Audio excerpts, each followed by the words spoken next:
3. Julius Caesar.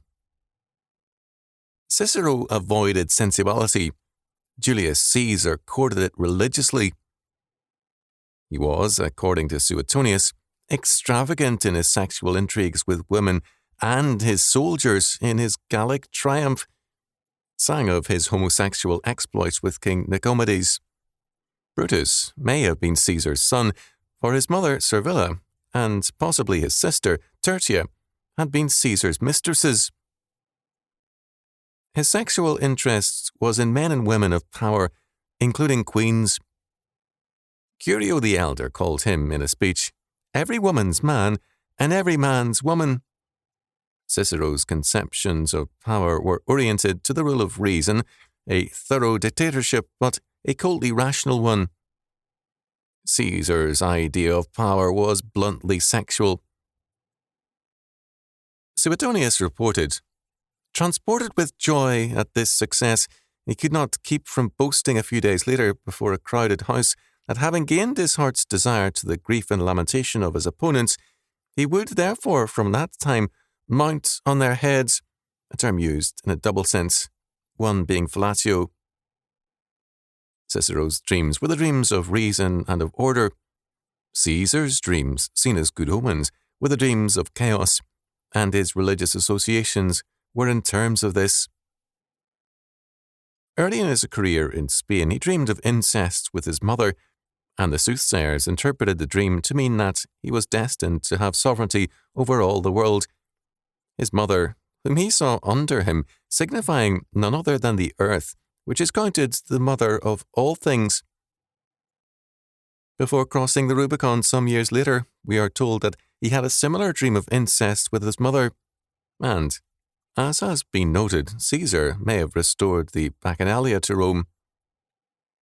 Certainly his triumph marked a newly religious era in Rome, a hope in the revitalization of chaos, the very overindulgence feared by Lucretius and Cicero, now seen as the new source of social vitality and power. Lucretius and Cicero represented the decline of the religion of order and of reason. Julius Caesar represented to the people of Rome political renewal and religious revival. Lucretius, who died a suicide, saw the world as declining and dying.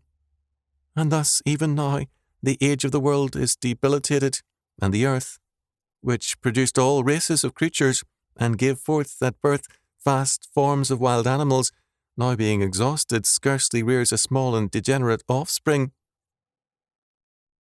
Lucretius also gave a vivid picture of the crudity of Roman religion in his day, the rash of all kinds of superstitious cults. There is no reason to doubt his testimony. Romans were agreed that it was the end of an era, and new vitality was needed. Caesar met this religious hunger with his own participation in the faith in chaos, in revolution as the means to social regeneration. There is extensive evidence of this. Because modern historians are secular in their approach, they strip history of its religious framework. But Julius Caesar moved always in a religious context and appeared as its fulfillment. As Grimal has pointed out, the Roman games were essentially religious functions. They represented a ritual that was necessary for maintenance of the necessary good relations between the city and its gods. In origin, they were in part Etruscan.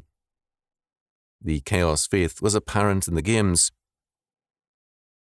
At the games of Flora, it was the custom for the courtesans of the city to display themselves naked in lascivious dances. The meaning of this rite is clear. Its purpose was to restore full vigour to the forces of fertility in the springtime, and no one would have dared to suppress this indecent spectacle for fear of making the year barren. This was in the days of the Republic, when the games were a part of the social order and represented controlled chaos under the jurisdiction of reason. With Caesar, chaos became the primary source of social energy, and hence the games gained a new prominence and a religious and social centrality. Mannix states, Julius Caesar might be called the father of the games because under him they ceased to be an occasional exhibition of fairly modest proportions and became a national institution.